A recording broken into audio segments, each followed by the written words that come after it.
We are Hornbill TV.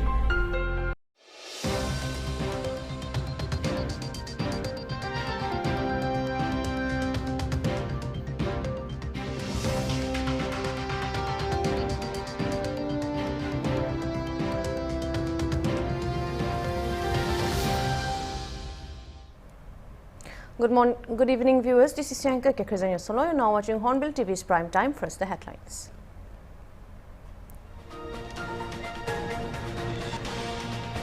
The Palestinian militant group on February 1 handed over another group of 3 Israeli hostages as part of the hostage deal between Hamas and Israel.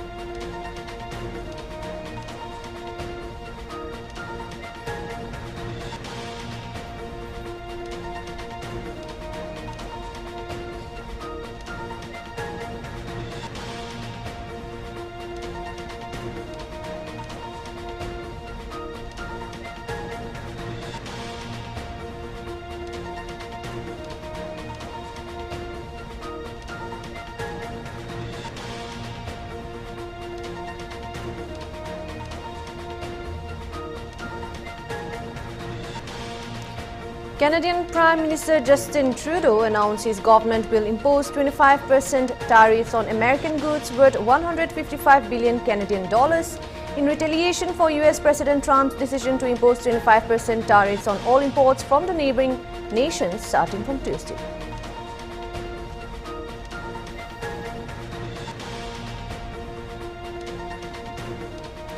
Wanted in several criminal cases in India, dreaded gangster Joginder was successfully deported to India from Manila, Philippines in February 1. Joginder is a hardcore criminal with a long history of serious offences including murder, extortion and robbery.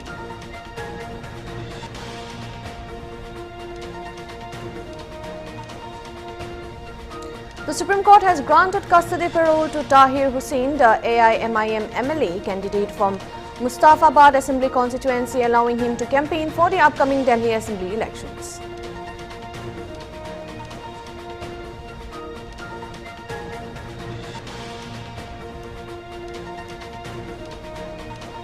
In a joint operation, an Naxalite camp was destroyed during an encounter in Chhattisgarh's Bijapur district, and a large number of weapons, including an Indian small arms system, rifle, 12-bore rifle and a BGL launcher were recovered from the official on Saturday.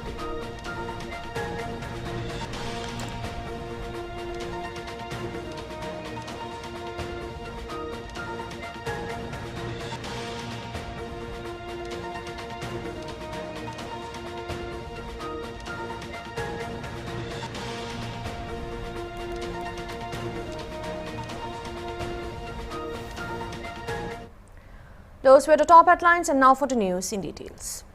The Palestinian militant group on February 1 handed over another group of 3 Israeli hostages as part of the hostage deal between Hamas and Israel.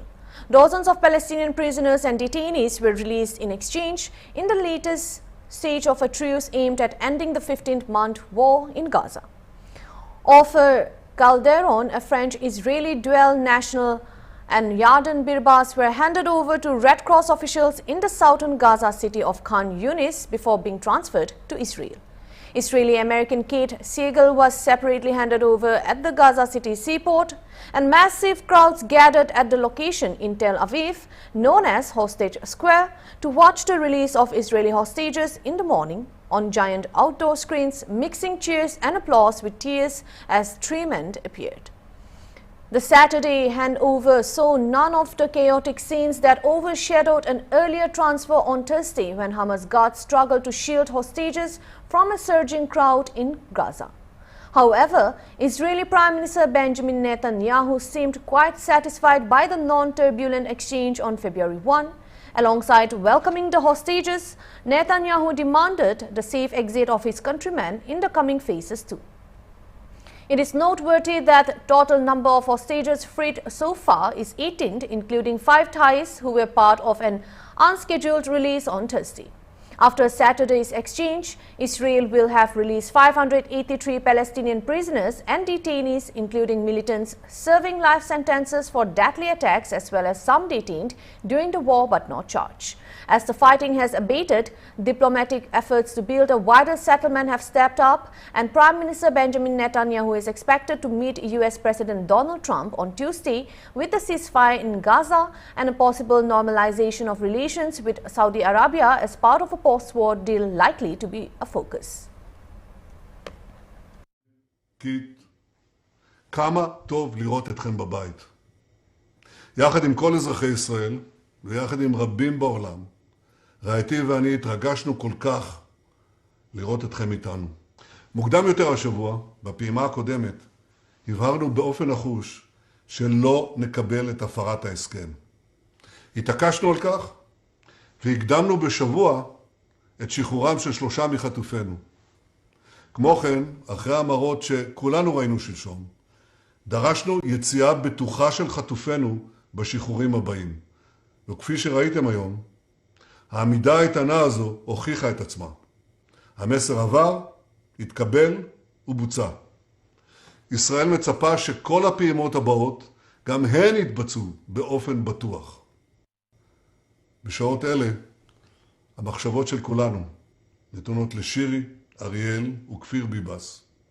הן נתונות להם ולכל חטופינו, החיים והחללים כאחד, שטרם שבו ארצה. נמשיך לפעול בנחישות להשיבם ארצה ולהשיג את כל מטרות המלחמה. בעזרת השם, Canadian Prime Minister Justin Trudeau announced his government will impose 25% tariffs on American goods worth $155 billion Canadian dollars in retaliation for US President Donald Trump's decision to impose 25% tariffs on all imports from the neighboring nations starting from Tuesday. Early on Saturday, Trump signed an executive order to place duties of 10% on all imports from China and 25% on imports from Mexico and Canada. But energy imported from Canada, including oil, natural gas and electricity, would be taxed at a 10% rate. The order also includes a mechanism to escalate the rates if the countries retaliate against the US. The decision, however, risks an economic standoff with Mexico and Canada, America's 2 largest trading partners in Mexico and Canada, while it could also cause inflation to significantly worsen. First, I want to speak directly to Americans, our closest friends and neighbors. This is a choice that, yes, will harm Canadians, but beyond that, it will have real consequences for you, the American people. As I have consistently said, tariffs against Canada will put your jobs at risk, potentially shutting down American auto assembly plants and other manufacturing facilities. They will raise costs for you, including food at the grocery stores and gas at the pump. They will impede your access to an affordable supply of vital goods crucial for US security, such as nickel, potash, uranium, steel, and aluminum. They will violate the free trade agreement that the President and I, along with our Mexican partner, negotiated and signed a few years ago. But it doesn't have to be this way. As President John F. Kennedy said many years ago, geography has made us neighbors, history has made us friends, economics has made us partners, and necessity has made us allies. That rang true for many decades prior to President Kennedy's time in office, and in the decades since. From the beaches of Normandy to the mountains of the Korean Peninsula, from the fields of Flanders to the streets of Kandahar, we have fought and died alongside you. During your darkest hours, during the Iranian hostage crisis, those 444 days we worked around the clock from our embassy to get your innocent compatriots home.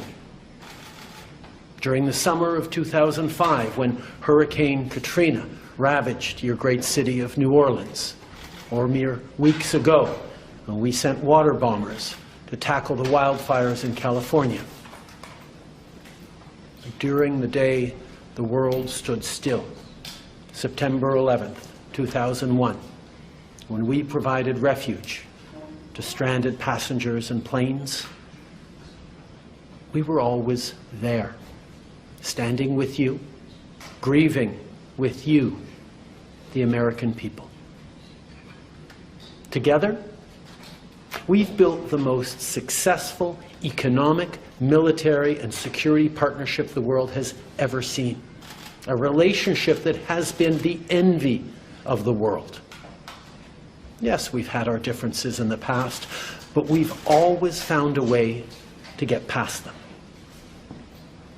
As I've said before, if President Trump wants to usher in a new golden age for the United States, the better path is to partner with Canada, not to punish us. Canada has critical minerals, reliable and affordable energy, stable democratic institutions, shared values, and the natural resources you need. Canada has the ingredients necessary to build a booming and secure partnership for the North American economy, and we stand at the ready to work together. Let's take a moment to talk about our shared border. Our border is already safe and secure, but there's always more work to do. Less than 1% of fentanyl, less than 1% of illegal crossings into the United States come from Canada. But hearing concerns from both Canadians and Americans, including the American president himself, we're taking action. We launched a $1.3 billion border plan that is already showing results, because we too are devastated by the scourge that is fentanyl, a drug that has torn apart communities and caused so much pain and torment for countless families across Canada, just like in the United States. A drug that we too want to see wiped from the face of this earth. A drug whose traffickers must be punished. As neighbors, we must work collaboratively to fix this. Unfortunately, the actions taken today by the White House split us apart instead of bringing us together. Tonight, I am announcing Canada will be responding to the US trade action with 25% tariffs against $155 billion worth of American goods. This will include immediate tariffs on $30 billion worth of goods as of Tuesday, followed by further tariffs on $125 billion worth of American products in 21 days' time to allow Canadian companies and supply chains to seek to find. We'll now take a short break. Stay tuned for more updates.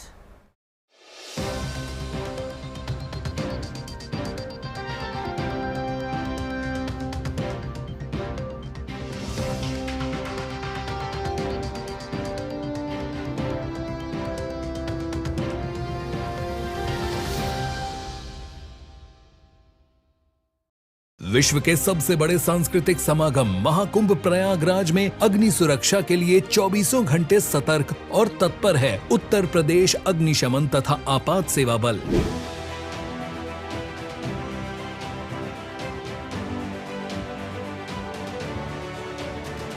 आप भी रहें जागरूक। Cooking gas में अच्छी गुणवत्ता वाले LPG pipe और regulator का प्रयोग करें। रसोई घर का निर्माण टीन शेड में करें। उपयोग के बाद रेगुलेटर नॉब से गैस सप्लाई बंद करें। एलपीजी गैस की गंध आने पर तुरंत रेगुलेटर व गैस स्टोव बंद करें। टेंट में एलपीजी गैस और ज्वलनशील पदार्थ का उपयोग न करें।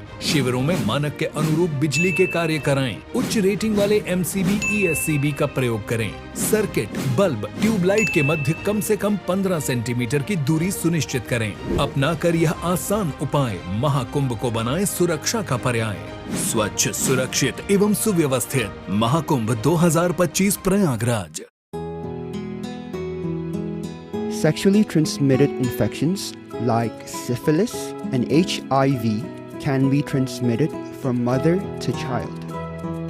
Get tested within the first 3 months of pregnancy.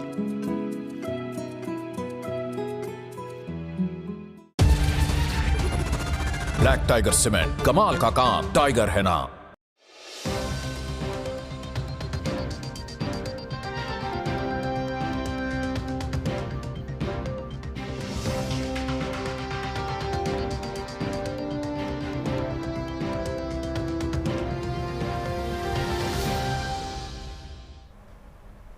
Welcome back. Delhi Police and Haryana Special Task Force have taken into custody a gangster, Joginder, who was deported from Philippines and brought here yesterday. Additional Commissioner of Police Pramod Kumar Kushwaha said that there was a joint operation of Delhi Police and Haryana STF. Joginder was deported from Philippines and brought here yesterday, and Gyong was an active associate of Kaushal Chaudhary. His brother Surinder Gyong was a close associate of Kaushal Chaudhary, and Surinder Gyong died in 2017 in an encounter with the police. After that, Joginder Gyong had left for Philippines through Nepal and was trying to revive the network of Kaushal Chaudhary. The police officials said that this is an important cause of concern because Kaushal Chaudhary's active association was found in 3 cases in Punjab which had footprints of terror networks such as the murder of Gurlal Brar or Vicky Mudekara or Sandeep Nangal Ambian. Kaushal Chaudhary provided logistics to the shooters, and Joginder was a special member of Chaudhary's.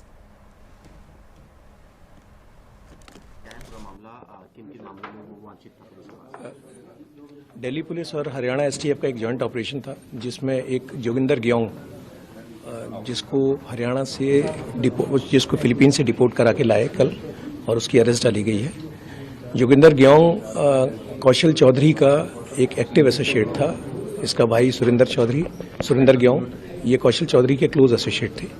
2017 में सुरिंदर ग्योंग की एक police के साथ exchange of fire में death हो गई थी और उसके बाद से सुरिंदर ग्योंग जो है बाहर चला गया था और जोगिंदर ग्योंग बाहर चला गया था थ्रू नेपाल फिलीपींस चला गया था। वहां से रह के ये फिर वापस जो कौशल चौधरी का नेटवर्क था उसको रिवाइव करने की कोशिश कर रहा था। कौशल चौधरी अभी जेल में है। हमारे लिए इम्पोर्टेंट कॉज ऑफ कंसर्न इसलिए था कि कौशल चौधरी के एक्टिव एसोसिएशन पंजाब के 3 ऐसे केसेस में आए जिनमें टेरर नेटवर्क के फुटप्रिंट्स देखे गए थे, चाहे वो मर्डर हो गुरलाल बरार का या मर्डर हो विकी मेदुखेड़ा का या संदीप नंगल अंबिया का। इन मर्डर्स के पीछे सुखदिनी के अर्जडला लकी पटियाल जो कि बम्बिया ग्रुप के हैं और जिसमें कि अर्जडला तो एक डेजिग्नेटेड टेररिस्ट भी है और इन सब का रोल था। और इसमें जो शूटर्स को लॉजिस्टिक्स प्रोवाइड कराने का काम था वो कौशल चौधरी ने किया था। क्योंकि कौशल चौधरी एक्टिवली इन सब में एसोसिएट था और ये कौशल चौधरी का एसोसिएट मेंबर था, उसका खास मेंबर था। लिहाजा ये हमारे फोकस में था कि इससे पहले ये ग्रुप को दोबारा रिवाइव करे और कोई मेजर वारदातों को अंजाम दे। इसको ट्रैक किया गया, हरियाणा पुलिस के साथ एक्टिव इंटेलिजेंस शेयर की गई और एक्टिव इंटेलिजेंस शेयर करके इसको फिलीपींस में ट्रैक करके जुडिशियल प्रोसेस के थ्रू इसको वहां से डिपोर्ट कराया गया और डिपोर्ट कराने के बाद कल इसकी अरेस्ट डाली गई। तो फिलीपींस में इसकी क्या तैयारी थी, आगे क्या इसका प्लान ऑफ एक्शन था, क्या दोबारा बहुत सारी चीज़ अभी इसे चूंकि इसका पुलिस कस्टडी रिमांड लिया जाएगा कंसर्न पुलिस द्वारा, उसमें पता चलेंगी। बट मैं आपसे ये कह सकता हूँ कि इसकी अरेस्ट ने डेफिनेटली जो गैंगस्टर टेररिस्ट नेटवर्क फिर से रिवाइव हो सकता था उसको क्रश कर दिया है और उसको पनपने से पहले खत्म कर दिया है। सर, इसने नेपाल में शादी वगैरह भी की थी, क्या वजह थी? ये 2017 में जब इसके भाई की एक पुलिस के साथ एक्सचेंज ऑफ फायर में डेथ हो गई तो उसके बाद में ये 2018 में ये भाग गया और इसने नेपाल में ही शादी कर ली। 2020 में ये नेपाल के पासपोर्ट पे फिलीपींस चला गया था। पर्पस यही था कि ये जो इंडिया की पुलिस है उससे बचना चाह रहा था और बाहर रह के सेफली इसको लग रहा था कि ये फिलीपींस में एक सेफ हेवन में बैठा हुआ और वहाँ से ये अपनी गतिविधियों को अंजाम दे देगा।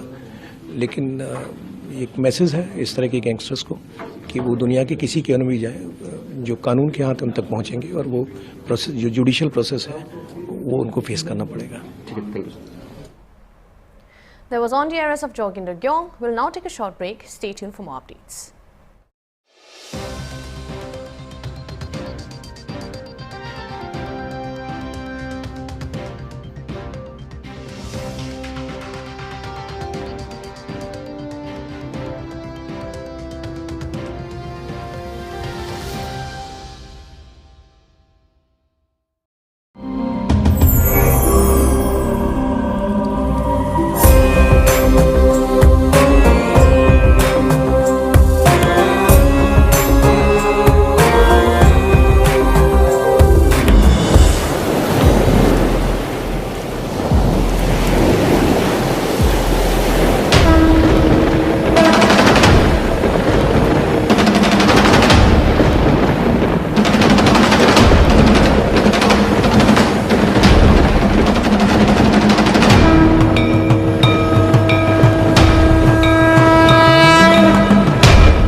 HIV can infect anyone, including children.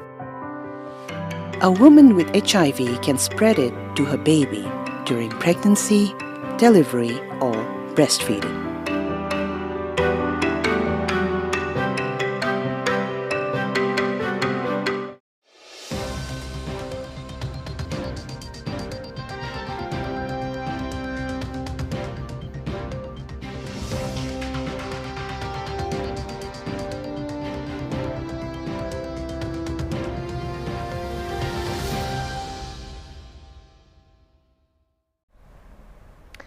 Welcome back after the break. Heading on to the next news. The Duke of Edinburgh, Prince Edward, arrived in India on Sunday for a 3-day visit. The visit is focused on championing young people and promoting the benefits of non-formal education across the world, as per statement. During his visit, Edward is scheduled to travel to Mumbai and Delhi to promote the Duke of Edinburgh's International Award. He will meet members of the Indian government and undertake varied engagements spanning the breadth of living bridge that connects the UK and India. In a post on X, formerly known as Twitter, UK High Commission in India stated that His Royal Highness the Duke of Edinburgh is in India on a 3-day visit championing young people and the benefits of non-formal education around the world through the Duke's Edinburgh's International Award. The Duke will travel to Mumbai and Delhi to promote the Duke of Edinburgh's International Award, delivered under International Award for People. Since its inception in India in 1962, the award has helped more than 150,000 students from 325 schools and educational institutions across the country. The post stated that the Duke is scheduled to undertake varied engagements spanning the breadth of the living bridge that connects the UK and India. This includes discussions with Indian education and business leaders and philanthropists and joining events that celebrate the shared love for sports and the art, the post added. Prince Edward's last visit in India was in 2018 and this is his first official visit to India after being conferred the Dukedom of Edinburgh in 2023 by King Charles III. After concluding his visit to India, Duke of Edinburgh will travel on to join the Duchess of Edinburgh in visiting Nepal. Earlier, the Duke was at the Raj Bhavan in Mumbai. He was presented with the portrait of Chhatrapati Shivaji Maharaj.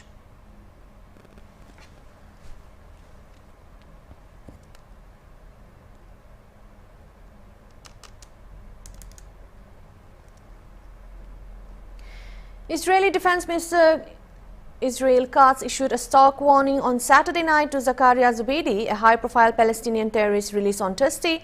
He called out the terrorist by name and warned him. This is what he directly told, according to sources. Quote, "You were released in an agreement for the release of Israeli hostages. One mistake and you're going to meet old friends." Zubeidi was one of 110 terrorists released on Thursday for hostage Gadi Moses, Arbel Yehud and Agam Berger Zubeidi, now 49, was the commander of Fatah's Al-Aqsa Martyrs Brigade in Jenin. He ordered an attack on a Likud polling center in Beit Shan in 2002 in which 6 people were killed while voting in a party primary. Zubeidi claimed responsibility for a 2004 bombing in Tel Aviv that killed 1 and injured 30 and carried out or attempted several shooting attacks on Israel buses. Zubeidi was one of 6 prisoners who briefly escaped from Gilboa prison in 2021 before being recaptured. Zubeidi is especially popular among Palestinians because he managed to escape several Israeli assassinations and also other attempts to kill him during the Second Intifada. Many of the 1,027 terrorists freed in the Gilad Shalit exchange of 2011 returned to terror, and including Yahya Sinwar, who masterminded the October 7 attacks. Ronan Bar, head of the Israel security agency Shin Bet, reportedly told government ministers in January that 82% of the prisoners released from Shalit returned to terror.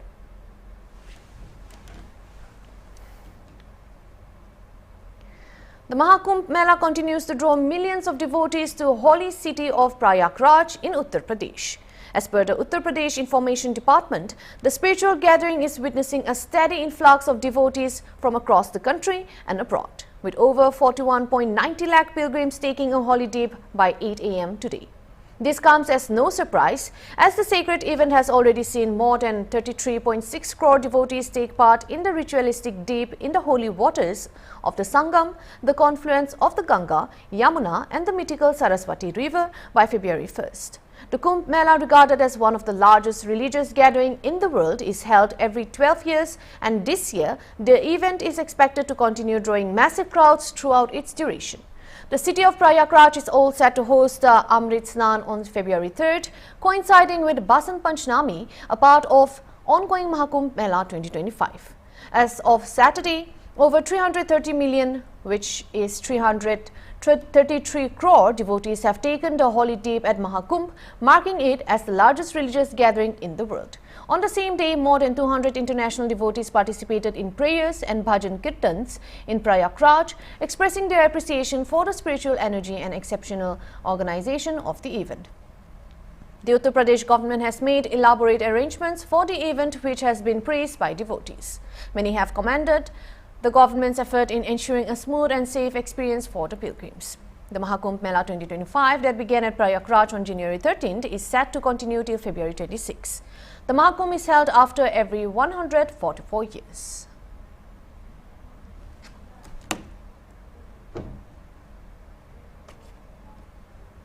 That was on the Maha Kumbh updates. We'll be bringing more updates. Stay tuned and keep watching Hornbill TV.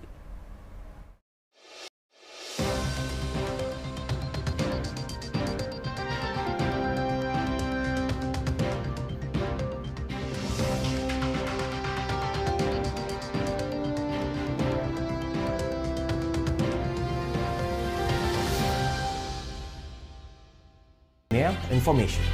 And we all